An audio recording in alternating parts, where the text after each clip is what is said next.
The Secret of the Attic by Sherry Cooper Sinekin.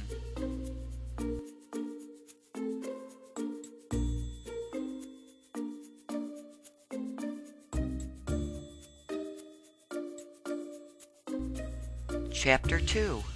Found in the Snow.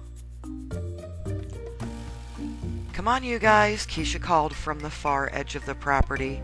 But the ladder had begun to wobble beneath the woman's feet, and Heather rushed along perfectly shoveled walk and up the white-painted steps.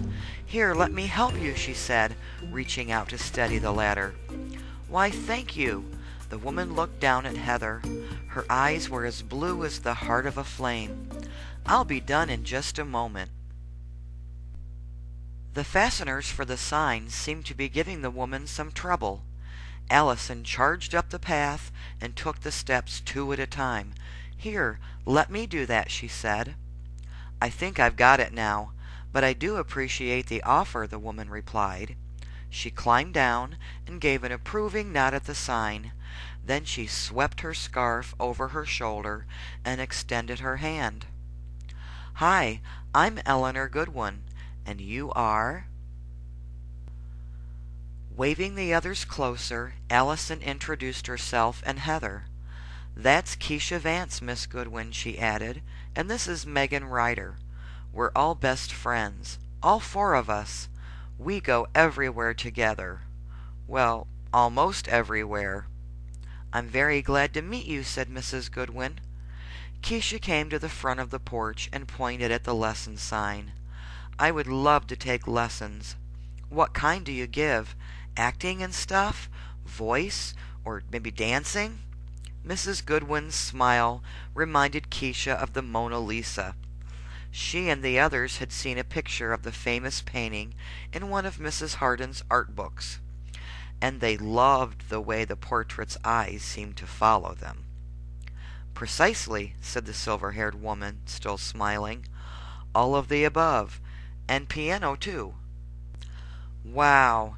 Allison elbowed Megan. "Pretty cool, huh?" "I'll have to tell Mom," said Megan. "She promised that if she found a good teacher, I could start piano this year." "Well, here I am," Mrs. Goodwin smiled. And she added, "And Julia Wyndham should know whether I'm good or not." Megan's green eyes went wide. "My mom took lessons from you?" Mrs. Goodwin nodded. "Lessons, yes. And she wasn't the only one." She shivered abruptly, then wrapped her woolen coat close around her. "Would you girls like to come in and warm up with a nice pot of licorice tea?" Allison started after Miss Goodwin, but Megan hesitated, and then Heather whispered, "We really don't know her. And how did she know who your mom is, Megan?" "Well, maybe 'cause I look exactly like her when she was 10? Megan shrugged. "I don't know, but maybe." Keisha supposed that this all made sense, but Heather did have a good point about the girls not knowing Mrs. Goodwin. Keisha remembered her parents' warnings about strangers well enough. How could she forget after hearing them so many times? With a younger brother and sister to take care of, she not only had to listen to her parents recite the rules of behavior 20 times a day, she also felt compelled to repeat them to Ronnie and Ashley. Mom and Dad meant well, she knew. They only wanted her to be safe. "We were just going sledding," the girls said to Miss Goodwin. "But maybe we can come by later, after we've checked with our parents." "Wise girl, Mrs. Goodwin," she said as she patted Keisha's shoulder. "You'll tell your mothers Eleanor Goodwin said hello, won't you? I'm sure they'll remember." Despite the wintry chill, her voice rang like wind chimes in a summer breeze. Allison, Keisha, and Heather glanced at one another with raised eyebrows as they turned towards the steps. "It was nice to meet you," Megan said for all of them. Then she followed her friends to the sidewalk. When she reached the end of Miss Goodwin's low picket fence, Allison was already laying on her back giggling as she made a snow angel. With a whoop of delight, Megan and Heather joined her. "Yahoo!" said Keisha, flopping on her back, spreading out her arms and legs. As she put her tongue out to catch a few flakes, she wondered whether Mrs. Goodwin would need someone to clear the snow from her walk later on. The woman must be at least as old as Great Aunt Bess. Maybe I could do it after the party, Keisha thought. Allison scrambled to her feet and dusted herself off. "Come on, girls. The hill's probably swarming with kids, and we still have to get our sleds." Something glinted near the path, and Heather stopped. "Yeah, come on," Megan said. "Don't worry, Heather, we have an extra sled." Maybe Heather didn't have her own sled yet. But wait, aren't you going to wear boots or gloves or anything? Oops, Heather grinned as she hung her head in embarrassment. As she looked down, the light flashed again. It seemed to be just a few inches from her shoes. "There's something here," she said, bending to the ground. Cold stung her bare hands.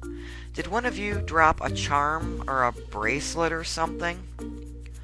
First Megan, then Keisha knelt beside her, sweeping the snow aside. As Heather again slid her freezing fingers through the snow, they stumbled over something solid. Already clumsy with cold, they could barely grasp the slender shape. "Look," Heather whispered through chattering teeth. But then she dropped the thing as someone bumped her arm. As quick as a jackrabbit, Allison was beside her friends, scooping up the shiny golden object from the snow. "Is this your diary key, Megan?" she asked. Megan shook her head. With its lacy interlocking circles and old-fashioned shaft, it was much fancier than any diary key she had ever seen. "Keisha, is this yours?" "Don't look at me," Keisha said. "Oh well," said Allison. "Finders keepers, losers weepers." Allison handed Heather the key. Then she clapped her on the back. "Go grab your stuff, and let's get rolling." "Better yet, let's get sliding," said Keisha with a laugh. Heather pocketed the key, and then she turned home, rubbing her hands and blowing her red fingers. When she glanced back, Allison was tapping her toe, though only lightly, and with a grin on her face.